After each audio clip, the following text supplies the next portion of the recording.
Hello and welcome into another video. 2024 has been a very polarizing year for CIG and Star Citizen alike. So what I wanted to do here is just give my own thoughts and give my own year-end review. And I'm probably not going to cover everything, and I'm probably not going to cover the topics in which are near and dear to you. So I ask you to leave the things that are near and dear to you in the comments below, and let's have a discussion about it. The first thing that happened this year, which was a very big change for Star Citizen, was master modes.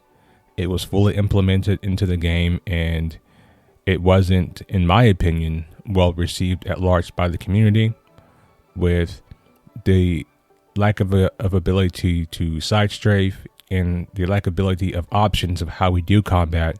Because in the legacy flight model, there was really three ways that you could fly and fight. The first and the most common one was probably jousting. The second one, less common, but more used than the third, which is the mid-range kind of circle strafe fight. That was probably one of the easier skills to learn outside of jousting. Like once you got a little bit better into the game, you could, learn these circle strafes and things like that. And then the third ability that you had, if you were really good, was knife fighting. And the reason knife fighting was so prevalent was because we had a lot of ability to move side to side. You can really get in on people, and you could use your lateral strafes to create openings and to create positions that really took advantage of your ship's maneuverability. With master modes, the second two are really difficult to do. And it's based on energy. Once you get into a good position with master modes, you essentially hit your speed wall and you run out of boost, and then your opponent can just back up and just keep their nose on you the entire time. And it's like, why am I, fighting for position when the person that I'm fighting could just wait until I run out of energy, and then they can just shoot me? Because once you run out of boost, like you're basically, it's not good. So now the flight model has really devolved down to a face tanking DPS race, which is not fun. And that's just my opinion on it. Now, I know many other people agree. Many other people happen to like master modes. And I'm not going to call those people delusional, because I think that would be a little bit disingenuous. I do understand that some people don't have the ability to react quickly to a lot of combat, and that's not, I guess, their fault. But what I'm saying here is the current state of the flight model is the fault of the development team. It's not the fault of anyone that's on either side of the aisle of this argument with master modes. It was on the development team to deliver an experience that everybody could enjoy, and in my opinion, they failed on that. And that moves into, well, that doesn't really move into the next thing, but the next thing on the list is marketing. I feel marketing this year was a lot more intrusive than previous years. And that's just due to the fact that each dynamic event that we had this year felt more like an opportunity to sell more ships than it did to actually deliver a good experience in those dynamic events. Because we saw Jumptown essentially nerfed into the ground, and the payouts just weren't worth the squeeze of us going, given the fact that the dogfighting, which was one of the main reasons that you would go to Jumptown, was for the fights, became like a lot more boring, at least for me. Because previously, in previous patches, especially in the legacy flight model, like I wouldn't even really go to Jumptown for Jumptown. Like for the maze, I would go to Jumptown just to get into fights and die and really like learn combat in a live environment, which I felt was a lot of fun. And the other thing that was fun too with Jumptown was going in with an A2 and trying to bomb the place, which wasn't always like the easiest thing to do, because one, you had to be aware if there were other people there, and if they had a lot of fighters there, because if they did, then that means your bomb was probably going to get shot from underneath you. That fun and exciting kind of gameplay has largely gone away, and I do feel very I do feel very sad about that, because at the end of the day, like, we're supposed to be playing this game for fun. And I feel as if the fun has kind of gone away in a lot of areas of the game. And it's not to say that Star Citizen doesn't have the potential to be fun.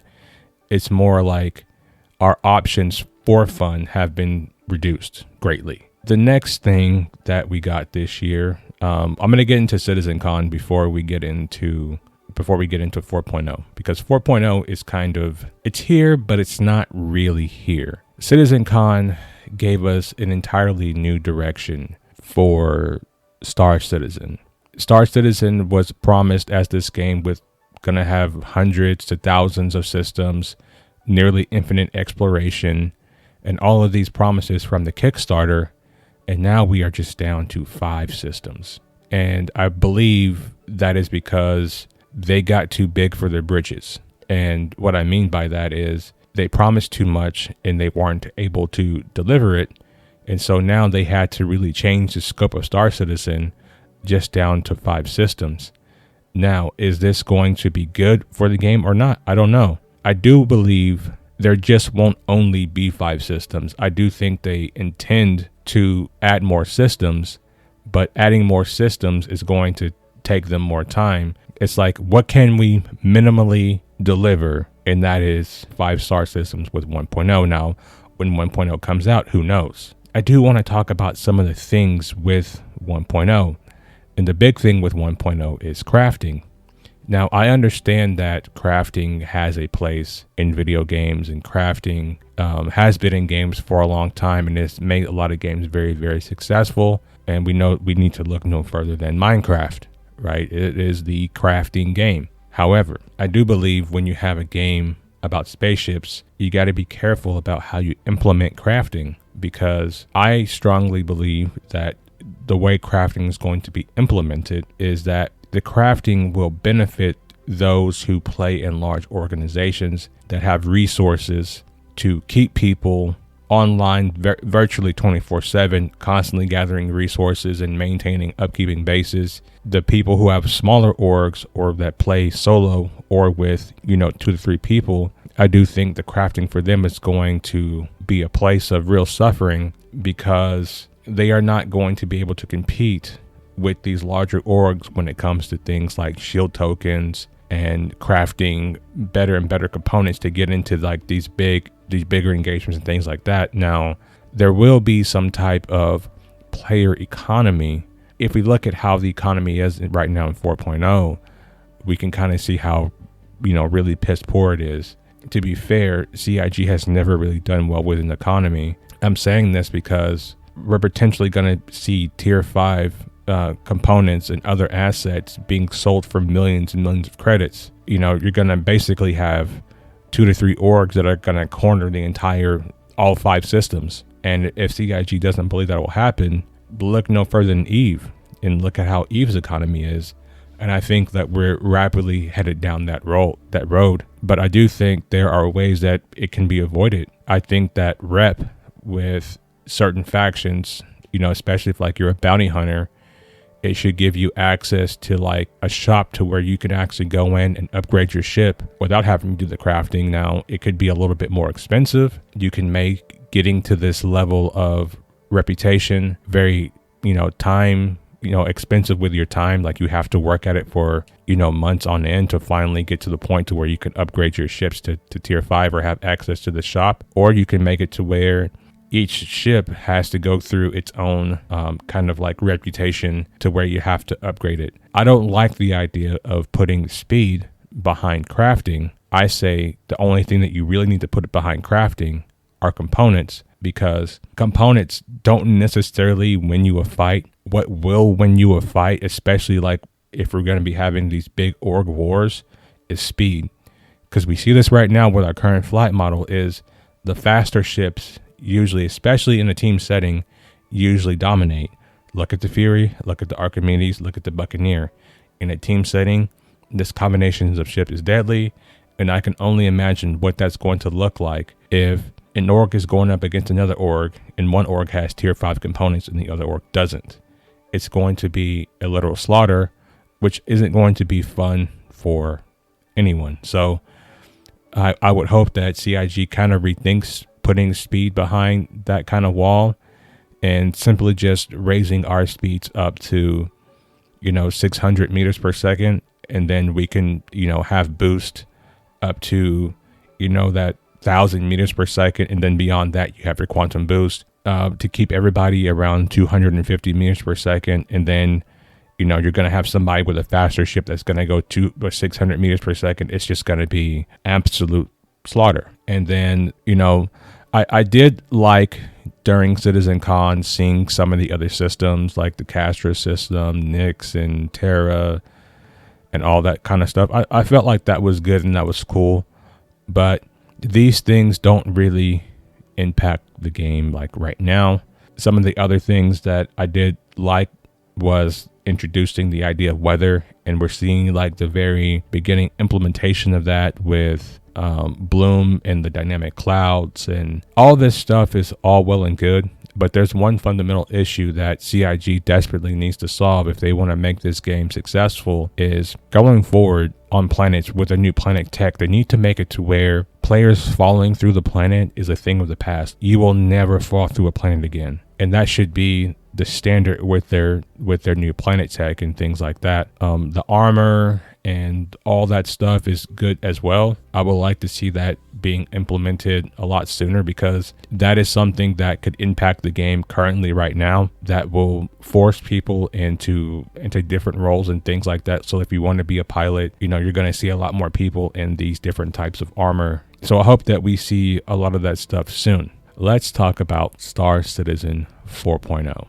Alpha 4.0 is currently in the live preview, which means it's technically not live, but it also technically is, because progress is supposed to persist. Now, do I 100% believe that? No, because I never believe 100% of anything with CIG. And I think that is a good place to be at, because too many times over the past couple of years since I've been playing and I've been covering Star Citizen, CIG has kind of let us down. They let us down with the whole 318.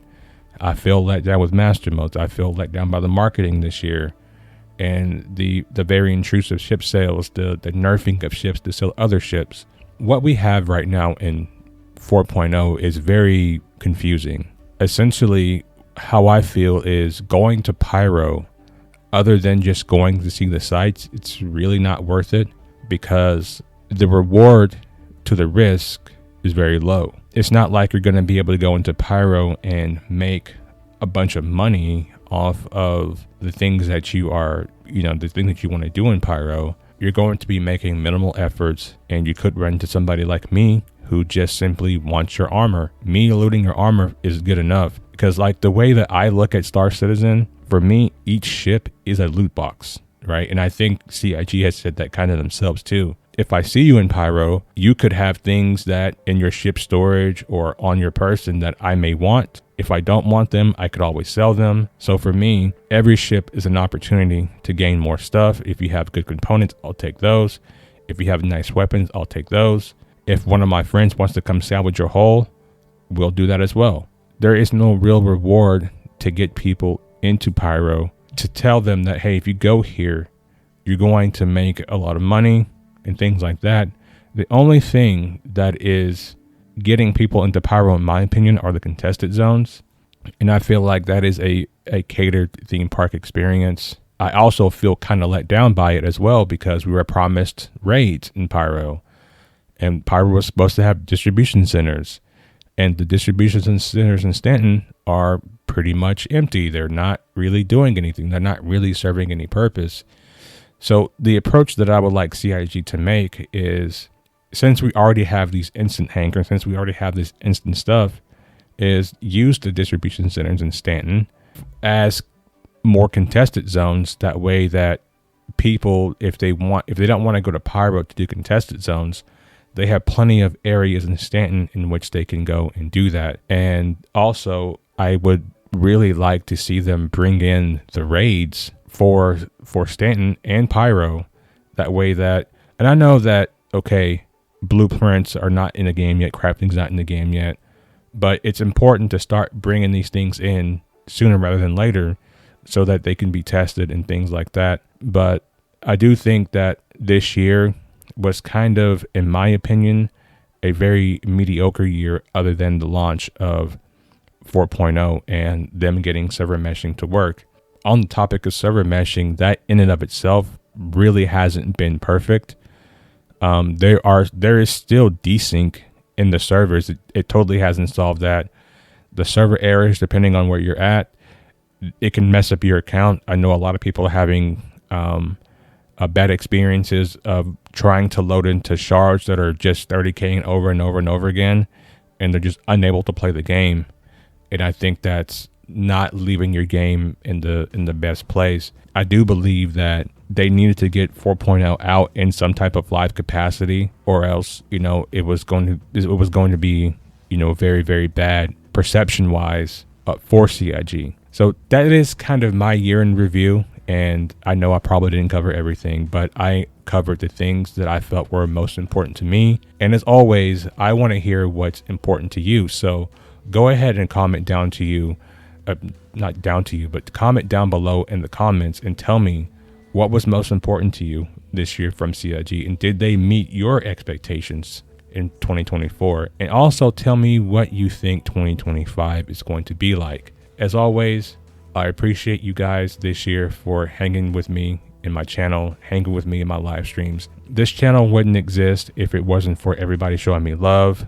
It also wouldn't exist without the people who are showing me hate. So in general, no matter where you stand on the aisle about me personally, it doesn't matter, because at the end of the day, we're all here having a discussion about the game that we like a lot, and that is Star Citizen. As always, I wish you guys a very happy holidays, a happy new year, and many blessings to you and your family. I'll see you guys in the next video. Peace.